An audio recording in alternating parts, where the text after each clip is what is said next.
What's happening, everybody? Hello and welcome back to Total Blast, where we discuss about everything Marvel and the MCU.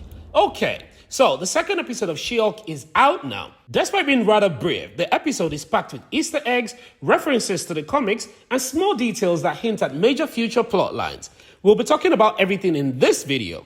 Well, if this is your first time, please subscribe and enable your post notification so you don't miss out on subsequent videos. Right. Let's get into the She-Hulk episode. The episode begins with a news report by KPVK15. At this point, they're covering the court fight between She-Hulk and Tatiana, a powerful influencer. After Jennifer Walters' pretty literal court battle with Tatiana in the very first episode of She-Hulk Attorney at Law, a reporter was interviewing an eyewitness who referred to her as She-Hulk, before the reporter eventually rephrased it and referred to her as She-Hulk, a name she absolutely despises.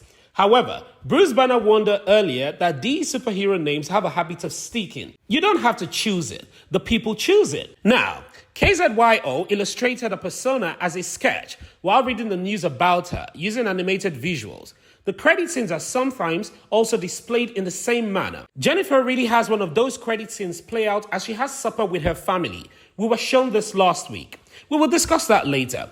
Now, the scene cuts to a bar with a lot of people inside cheering for She-Hulk. She, along with her fellow paralegal and best friend Nikki Ramos, remained outside, deliberating why she should go in. Eventually, Nikki Ramos was able to convince her to go in the way the people wanted. She suggested that she changes to the She-Hulk. Another fellow worker, Dennis, approaches her while inside and immediately started mocking her new identity and asking her how she acquired her abilities.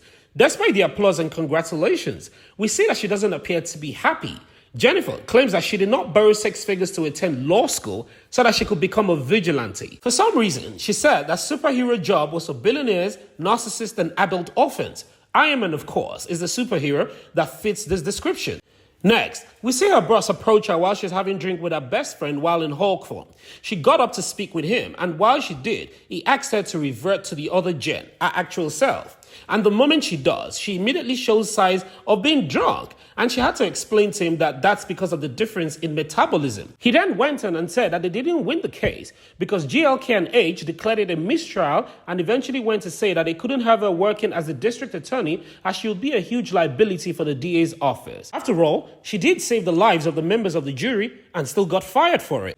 We cut to the scene where Jennifer is in bed and Bruce Banner sends her a voicemail saying if she wanted to have a conversation. And he went on to say no gloating this time. And he said probably maybe just a little bit. Cut to another very important scene of where Jen was trying to secure a job, with some employers saying they couldn't hire her because she would be such a big distraction in court. And another employer saying to her they couldn't offer her that position at this time. This is probably her reality now. We cut back to our home. Paralegal Nikki tries to keep up a spirit. We see several takeaway boxes and also a lot of open bottles of wine. The comics. Jen drank quite a lot and was always out partying. Jennifer ultimately visits her family after receiving a text message for supper. She gets there while her father tries to lift up her spirit by telling her that he had instructed everybody not to raise the issue about her losing her job. But the moment she steps into the dining area, we see a young man, probably her cousin, make a joke about her losing her job. Her father then queries her whether Hawkeye gathers his arrows after shooting them. Her family typically assumes that she's some type of superhero and Avenger since she's now a She-Hulk. Since Bruce Banner lives a solitary life, if she's an Avenger, she ought to have some secret and in-depth information about other Avengers. It's a somewhat awkward meal because they keep trying to pester her with questions, giving the impression that she doesn't have her life together. However, her father seems to genuinely care. In the comics, he was a county sheriff who died in a vehicle accident. In an effort to comfort her, her father claims she hasn't suffered worse tragedy than her cousin Bruce Banner, who destroyed an entire city. This is a callback to the scene in Age of Ultron, where Wanda Maximoff used the magic on the Hulk, and it caused destruction in Johannesburg, South Africa. Despite losing a job, Jennifer still seemed to have her life together in comparison to Bruce Banner's huge catastrophe. Visits a bar, and here the opposing GLK and H lawyer on last week's case, Holloway, comes in to hire her. Now, it goes all the way back to the comics. She's recruited to work for GLK and H. In the comics, the acronym for GLK and H stands for Goodman, Libya, Kurzberg, and Holloway, named after its founders. They are a Manhattan-based legal firm that just became the first firm to have a department for superhumans, and they want Jen to head that department. As you may all know, the reason for that is very obvious. She initially assumed it was a typical legal opportunity and even requested her friend Nikki to serve as paralegal. We now cut to her entering the new firm on workday, where she's welcomed by Holloway and given a tour of the complex. Jen learns that She-Hulk is actually the one that they want to hire, not the typical Jen. Although, she is totally uncomfortable with the new development, which she communicated to the audience. Jen has to swallow her pride and become the head of the superhuman division, which is also the post that she gets in the comics. Jen doesn't seem overly excited about her new job, but she does have a better corner office, and her best friend Nikki is also a paralegal, and she also makes a joke about having to overhaul a wardrobe. So, I suppose she has a lot to be grateful for. Here, we meet her co-worker Pog. Pog's character is also taken from the book character Augusto Poliese, who is also a co-worker at the legal office. Josh Sakaar, who you may know from Arrow, plays this character. Pog had an unreciprocated crush on She-Hulk. As the series progresses, She-Hulk is given her first case, Emily Blonsky, also known as Abomination. If you didn't know, Emily is one of the MCU's original villains. He was seen in The Incredible Hulk.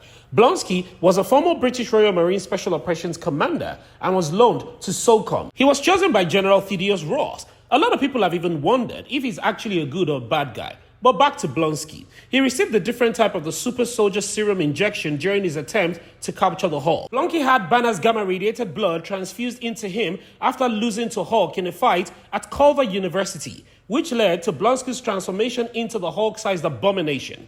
After that, he went on a rampage in Harlem until Hulk stopped him.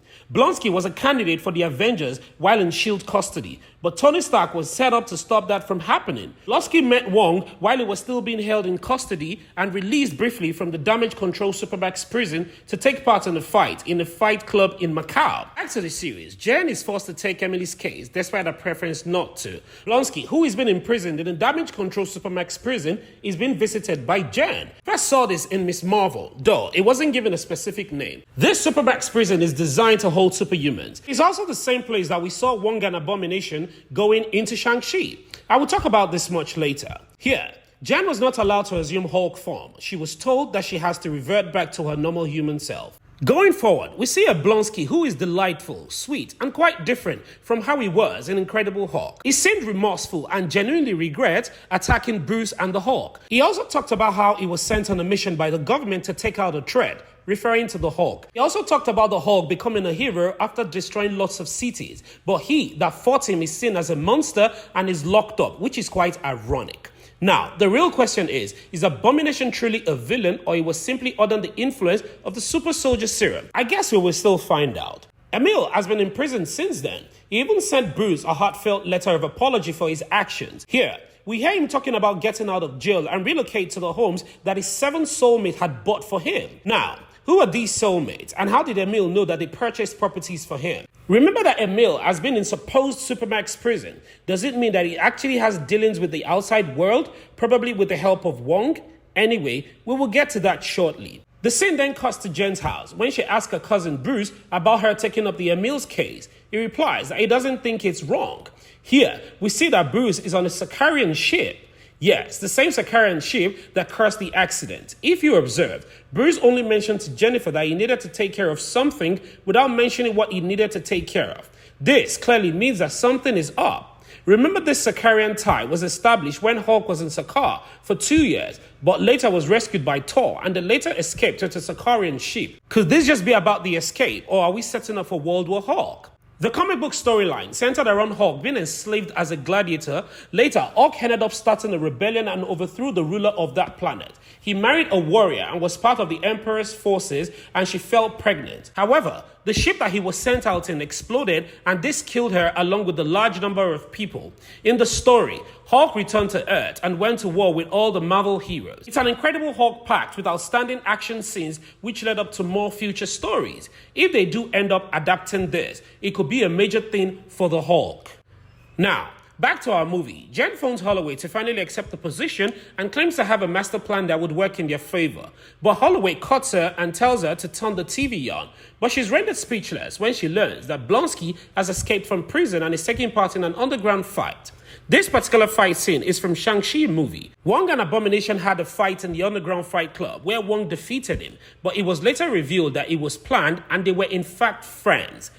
This takes us back to how Blonsky will escape prison in the first place. The prison is a supermax prison and it's highly secured, so it is only someone with mystic magic like Wong who can actually use a sling ring and open up a portal and bring out Abomination. This kind of explains how Blonsky is talking about how he has properties outside. He probably had a life living outside of prison with Wong's help. It makes more sense now. Again, this will definitely lead to a lot of future plot stories. With the exception of the post-credit scene, which shows Jen essentially performing all the heavy lifting tasks, such as holding up a car, mounting a flat-screen television, and bringing in some water. This is pretty much how She-Hulk ends. Jennifer, who doesn't want to be a superhero by nature, is actually being used by her family and they're milking her super strength at home to do all of the heavy lifting. What a family. She's actually comfortable being She-Hulk at home in the post-credit scene. Although, we have only seen 2 episodes so far. In my opinion, I think She-Hulk is yet to contend with a strong villain who would match up with her. I think the fans will agree with me on that. Anyway, while we wait for more episodes to give us insight, what do you think about the second episodes of She-Hulk? Before we go, I'd like to know your opinion, guys, as regards to when she turned on the TV and saw Abomination fighting Wong. How did it happen? Please, don't forget to like this video and share your thoughts and opinions in the comment section below. Subscribe and turn on the post notification so you don't miss out on subsequent Marvel news. Thank you so much for watching, and as always, I hope to see you in the next one!